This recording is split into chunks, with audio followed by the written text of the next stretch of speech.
আলহামদুলিল্লাহ আলহামদুলিল্লাহি ওয়া কাফা ওয়া সালামু আলা ইবাদিহিল্লাযী নাসতাফা আম্মা বা'দ। আউযু বিল্লাহি মিনাশ শাইতানির রাজীম। বিসমিল্লাহির রহমানির রহিম। সম্মানিত প্রিয় বন্ধুগণ, পানি খাওয়ার সঠিক আদব আছে। এই সঠিক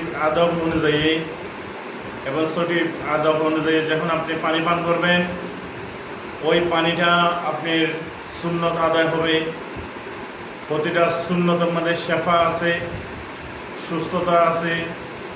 এবং আপনি পানি বিসমিল্লাহ করে পানি খাইবেন, ডান হাতে ধরে পানি খাইবেন, বিসমিল্লাহ করে পানি খাইবেন এবং সমতল জায়গার মধ্যে বসা পানি খাইবেন।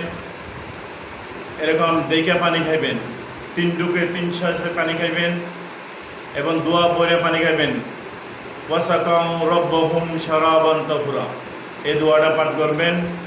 যখন আপনি রাসূল পাক সাল্লাল্লাহু আলাইহি ওয়াসাল্লামের এবং সুন্নত অনুযায়ী যখন আপনি পানি পান করবেন, ওই পানিটা পান করাই ইবাদত।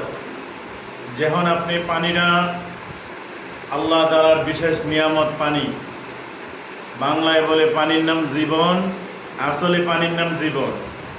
মানুষ খানা না খেয়ে থাকতে পারে, কিন্তু পানি না পান করে কিন্তু থাকতে পারে না। এই জন্য পানি এবং বসা পানি খাইবেন। বসা পানি খাওয়া সুন্নাত। এবং দেখে পানি খাইবেন, বিষাক্ত মনে কিছু পানির মধ্যে পড়ছে কিনা দেখে পানি খাইবেন। দেখে পানি খাওয়া সুন্নাত। এরকম ডান হাতে ধরে পানি খাইবেন, ডান হাতে ধরে পানি খাওয়া সুন্নাত। এরকম মেরে আজিসু, এরকম দোয়া পড়ে পানি খাইবেন। এই পানিটা বড় একটা নিয়ামত।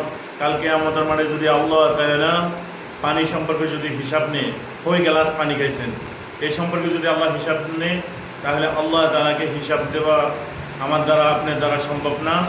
এই জন্য আল্লাহ তাআলার প্রতিটা নিয়ামতের শুকরিয়া আদায় করবেন। নিয়ামতের শুকরিয়া 2 ধরনের আদায় হয়। এক ধরনের হলো জুবানি শুকরিয়া আদায় করা, আর ধরনের হলো এরকম আমলি শুকরিয়া আদায় করা। আমলি শুকরিয়া আদায় কীভাবে করবেন? আপনি ডান হাতে ধরে পানি খাবেন, দোয়া পরে পানি খাইবেন, শুকরিয়া আদায় হয়ে গেল। এরকম আপনি দোয়া পরে পানি খাইবেন, সমতল জায়গায় বসে পানি খাবেন। দাঁড়াইয়া পানি কখনো পান করবেন না। দাঁড়াইয়া পানি পান করলে লিভারের সমস্যা হয়, কিডনির সমস্যা হয়, এরকম পেট ফুলে যায়, পানি ঠিক জায়গা মধ্যে পৌঁছে না। এই জন্য মেরা আজিজ ভাই বুজুর্গ দোস্তো, রাসূল পাক সাল্লাল্লাহু আলাইহি ওয়াসাল্লাম 1400 বছর আগে সাহাবা কেরাম আজমাইনদেরকে যে শিক্ষা দিছে, ওই শিক্ষা অনুযায়ী সাহাবা কেরাম আজমাইনরা আমাদেরকে যে